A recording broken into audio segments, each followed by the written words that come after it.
बताएं तो rescue rehabilitation का काम है। जैसे कहीं पे कहीं पे कुएं में गिर गया या घर के अंदर में घुस गया या ह्यूमन वाइल्ड लाइफ का कॉन्फ्लिक्ट हो गया, तो वहाँ पे भी बहनें जाती है, साथ में रेस्क्यू करके लाती है। हमारा जो आप बात को ताजुब होकर देखें, लायन हॉस्पिटल है, उसको भी पूरा जो हैंडलिंग करती है वो भी हमारी बहन है। तो ये बहुत अच्छे से बहनें काम करती हैं इसमें से, और बहुत ही बढ़िया बात है। મારું નામ ગીતા એલ રાતડિયા.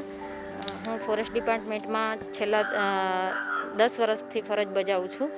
2009માં હું આ ડિપાર્ટમેન્ટમાં જોડાઈ ગઈ અને પહેલું પોસ્ટિંગ મારું wild life division Sasan Gir Devaliya safari પાર્કમાં મારું પહેલું પોસ્ટિંગ હતું. અત્યારે હું લાયન હોસ્પિટલ સાસણ વન્યપ્રાણી સારવાર કેન્દ્રમાં ફરજ બજાવું છું, જેમાં અમારા ભાગે રેસ્ક્યુની કામગીરી અને લાયન હોસ્પિટલની જાળવણીની કામગીરી, પાંજરાની જાળવણી તેમજ દીપડાને રિલીઝ કરવા, લાયનને સારવાર કરી અને તેને પણ રિલીઝ કરવાની કામગીરી અમારા ફાળે આવતી.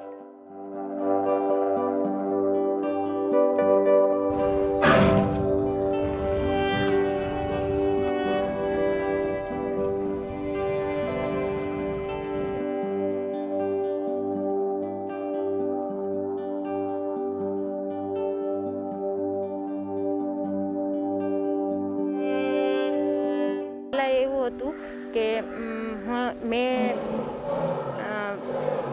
બીએડ કરેલું છે, તો બીએડ કરી હતી ત્યારે મારા મમ્મી એવું કહેતા કે શિક્ષકમાં નોકરી મળી જાય તો વધારે સારું એમ. તો ત્યારે મારા મમ્મી જ્યારે હું જોઈન્ટ થઈ ને ત્યારે એમ કહેતા કે આ શું કરી શકશે એમ.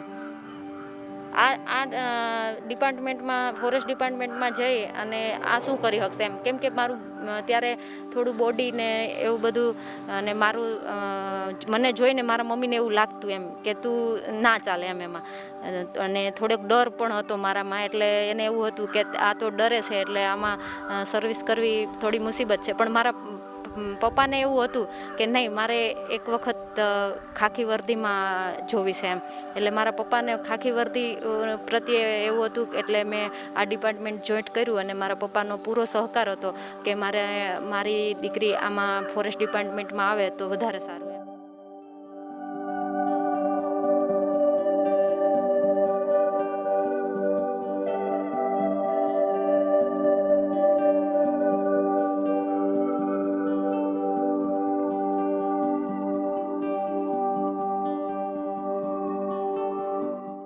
રેસ્ક્યુ સેન્ટરમાં મારા ભાગે જે કામગીરી આવે છે તેમાં જે અમારા લાયન હોસ્પિટલમાં વન્ય પ્રાણીઓ આવતા હોય છે, દીપડા છે, સિંહ છે, અજગર છે, અનેક વન્ય પ્રાણીઓ આવતા હોય જેની સારવાર કરી અને તેને મુક્ત કરવાની કામગીરી પણ અમારા ફાળે હોય છે.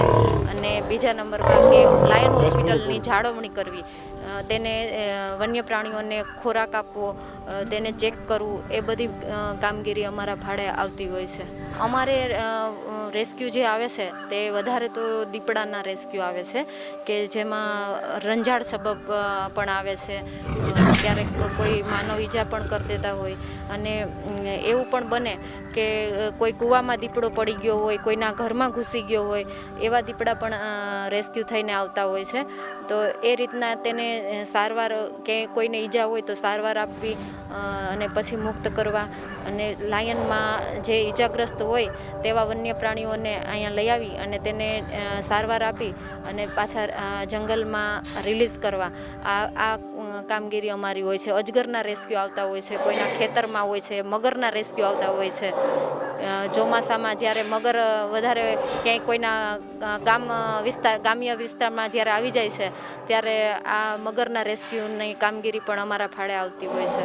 મારો એ સંદેશો છે કે હરેક મહિલા જે પોતાના પગભર હોય છે અને બહાર નીકળી અને આગળ આવે છે અને પોતાની અંદરનો જે ડર છે એ નીકળી જાય અને વધારેમાં વધારે તે પોતાના પગભર થઈ અને પોતાના બાળકોને પણ સારી રીતે શિક્ષણ આપી શકે અને પોતાની દીકરીને પણ એની જેમ આગળ વધારી શકે, એવી મારી એક અરજ છે.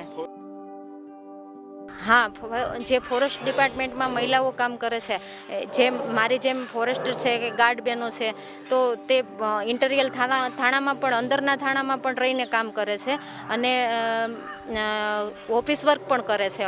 અમુક મહિલાઓ જે ઇન્ટિરિયર થાણામાં જે કામ કરે છે, જ્યાં પૂરી લાઇટની પણ સુવિધા અમુક જગ્યાએ ના હોય, બીજી સુવિધા પણ ના મળતી હોય, એવી જગ્યાએ રહીને પણ મહિલાઓ કામ કરે છે. તો એના માટે મને ખૂબ ગૌરવ છે કે એક મહિલા તરીકે પોતે જંગલમાં જાય છે અને વન્ય પ્રાણીઓને હારે રહી અને કામગીરી કરે છે.